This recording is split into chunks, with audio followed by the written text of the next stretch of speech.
Among the many ruins you will find in Maine, there are often stories associated with them.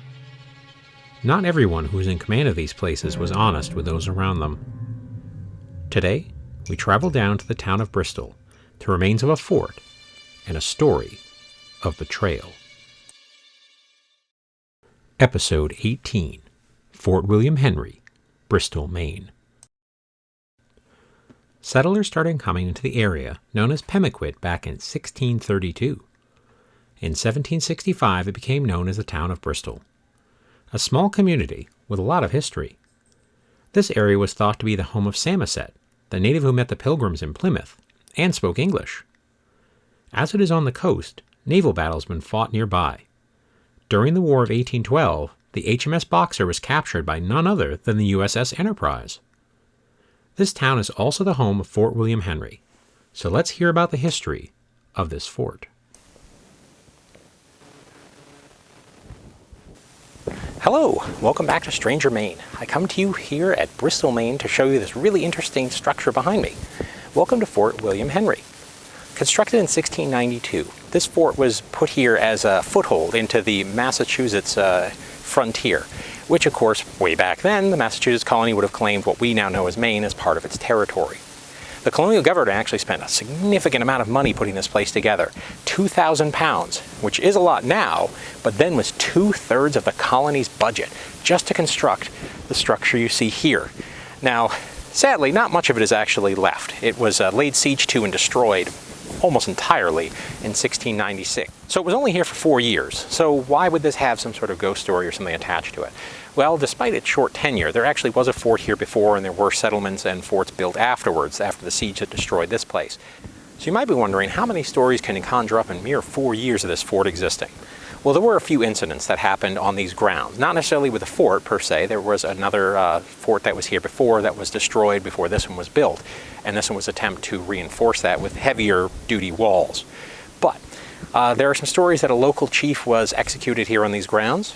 But also there was an incident in the 1696 that actually led to the fort being destroyed, where the local Abenaki tribe was not happy with how the English settlers were treating them.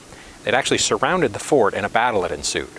Well, at one point, a small delegation from the Abenaki tribe waved a white flag of truce. Now, if you ever heard the term waving the white flag, it means you're either surrendering entirely or you would like to discuss terms to end the fighting. Now, usually that means both sides stop what they're doing, we stop the attacks long enough for the discussion, and then either they succeed and the siege is over, or they fail and the two sides go back to trying to get at each other.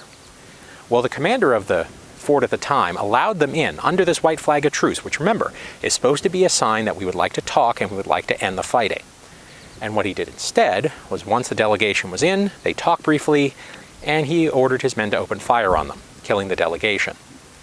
So, needless to say, the warriors on the outside were very displeased with that choice, and with some French allies with cannons, decimated this place.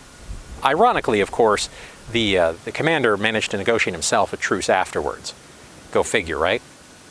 So could that lead to some spirits? Let me tell you about the supposed ghosts that are here at Fort William Henry. Could betraying a good faith truce cause a spirit to be trapped in a place forever?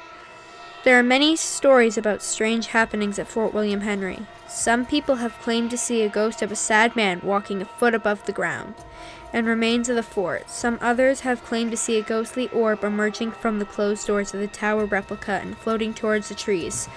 One of the captured natives was said to have been executed near some trees just outside the fort. This is where the glowing orb seems to be headed.